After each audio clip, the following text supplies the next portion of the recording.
Spectrophotometric standard star calibration is a next-generation empirical color calibration that uses the same mathematical framework Gaia uses to self-calibrate internally. Welcome to Seti Astro.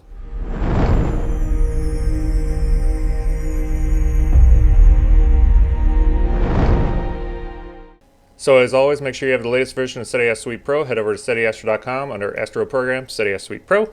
We're up to version 1.18. There's the download here for the traditional installers. Those a little more tech savvy can do pip install. Mac users can use Homebrew, or you could run it straight from the GitHub. Much like what we did for narrowband extractor, we're just going to completely abandon these promotional QE curves that are out there and let the data speak for itself. We have the stars in our images, we have spectrum to use, and we can empirically derive the actual system response and color calibrate our images. To get the most out of this tool, I really recommend just downloading as much as you are comfortable putting on your computer of the XP spectral library. We're going to use all these spectrum that are in the Gaia database in order to empirically derive the system response in multiple stages. So you are going to need a linear image that is plate solved, and then SSSC is under the tools here. You could also find it under functions. You'd also find it under Functions, Spectral Standard Star Calibration. And when you open it up, it's going to look very similar to SPCC. The only real big difference is there's no more sensor. You don't need that anymore. It's just going to use the band passes from the filters. And then since this actually records the data and updates it session over session over session as it builds up your actual system response, you can give your camera or rig a name if you want, and that will separate that camera if you may have multiple cameras. Or if you only got the one camera, you could just leave that blank and put in your filters. Every filter combination will start deriving its own system response as well. I also encourage you to click the About. It's going to talk in a lot more detail what's actually going on under the hood here. But I do want to talk about these stages that you're going to see in here. So stage 1 is if there's less than 50 stars found in your image that have spectrum, it's just going to do the traditional SPCC scalar gain. This always runs. This is the baseline.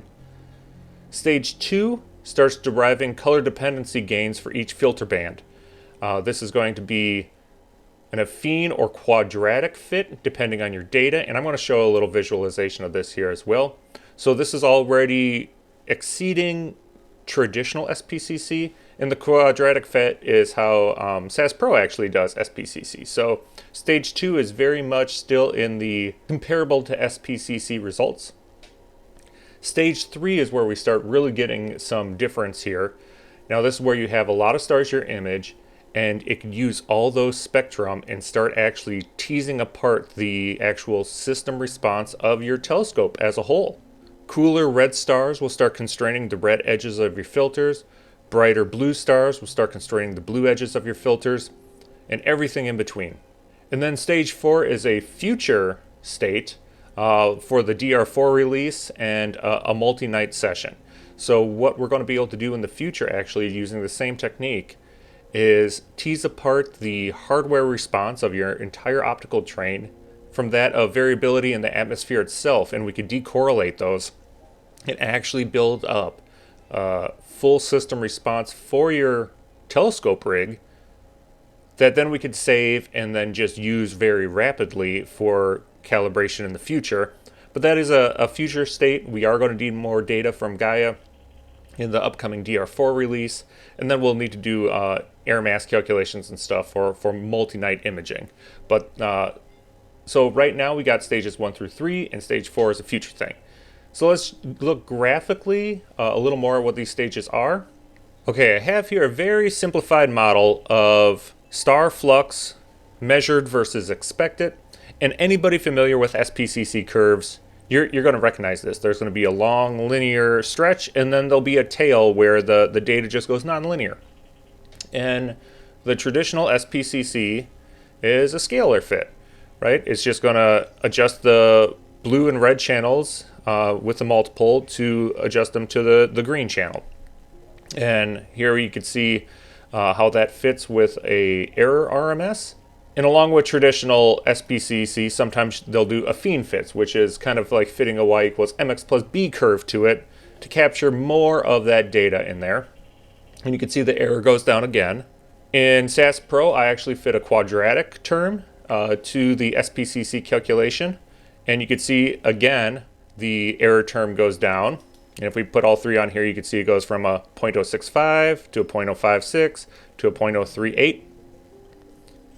And then this is captured all in stage 2 still. Stage 3 is where it's actually going to do that piecewise fit of your data using the spectrum to tease out where in the filter bands it's actually going to start making those adjustments. So if we have the quadratic fit here, what it's going to do is it's going to split this up and start wiggling the best fit line and looking at the error and driving that error down as far as possible. And for each filter band pass, it's actually going to do 8 segments and fit those all separately. So it's like the same as doing like kind of like a piecewise linear fit here. And so even from a quadratic with a 0.038, now the piecewise stage 3 is going to be a 0.033.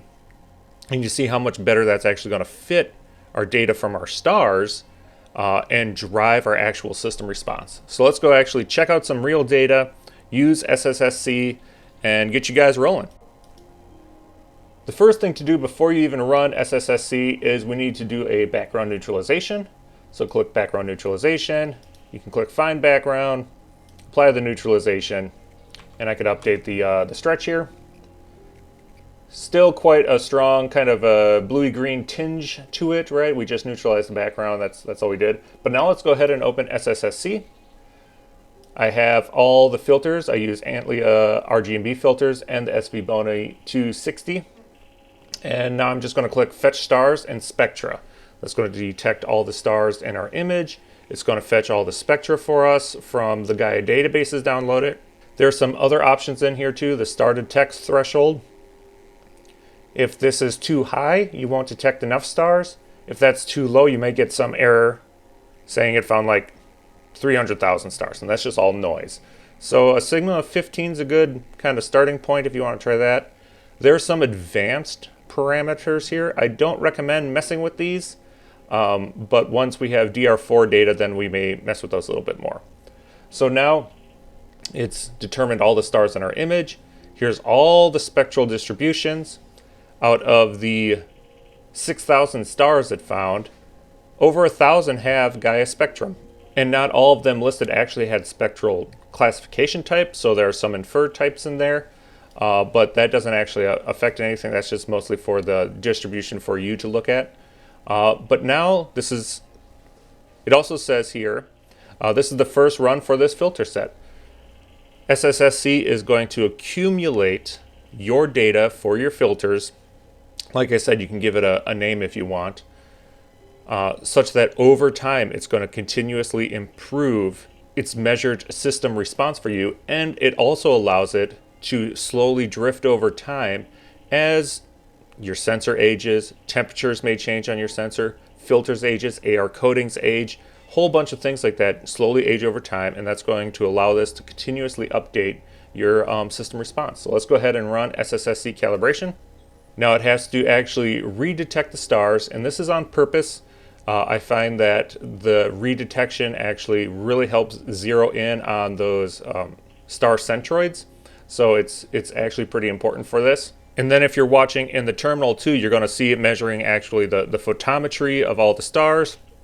You can see it does it in batches of 25. And then it did a bunch of things there for us real quick. It finished the stage 1 response, the stage 2 response. It moved on to the stage 3 response. And now it's finishing all the diagnostics. And now it's finished, and you get a little summary window here that it used 484 calibrator stars. It used stage 3 for that, and we get some really nice graphs here. So the first one is with stage 3, like I said, it actually starts using piecewise points in the response curves to try to move those response curves and look at the measured error and wiggles them. And as long as it's getting improvements in the error response, it's going to keep adjusting your system response until it finds the optimum system response of this particular set here that gives you the most perfect match to the actual spectral distribution. In the lower right has the entire spectral coverage range. In this particular image, I have some very, very red stars. There's actually a carbon star in this image, and that's what's driving that way off over there. It's important to have a bunch of different spectral classifications of your stars because that's what gives the variation in spectrum needed to really calibrate your data well. In the lower left has all the errors, lower is better, for the actual different stages. So stage 1 again is the scalar fit, kind of the most naive SPCC fit. Stage 2 again uses either the affine or the quadratic fit, whichever is the best, and you can see how that error drops down. And then after stage 3, where it can actually go in there and start tweaking the system response curves such that it could derive the best fit for the spectral distribution, now you can see that error really drop down. And stage 4 again is just future state, so really nothing to see there. So we can go ahead and close this.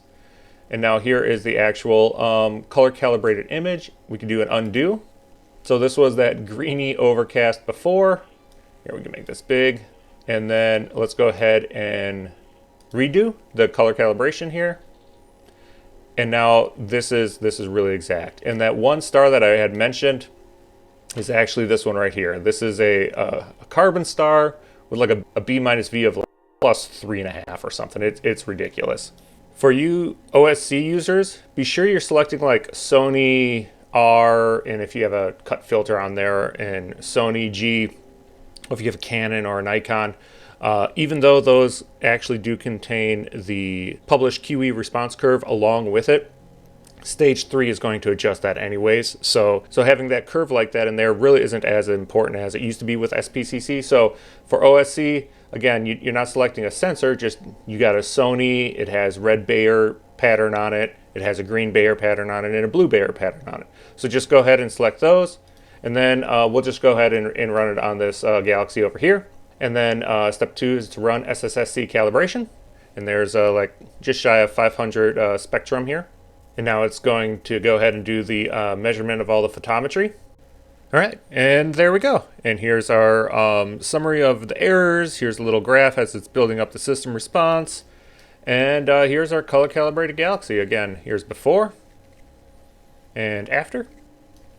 And then, something to note up over in the corner, before, this star looked very orange, but it kind of had a slight like bluish tint halo around it, and it just looked really wrong. And now after, now we got a very bright whitish star with a very slight blue halo around it, and in the background there's still all these little orange dots, which are red-shifted galaxies really, really far away, so that's pretty cool stuff too.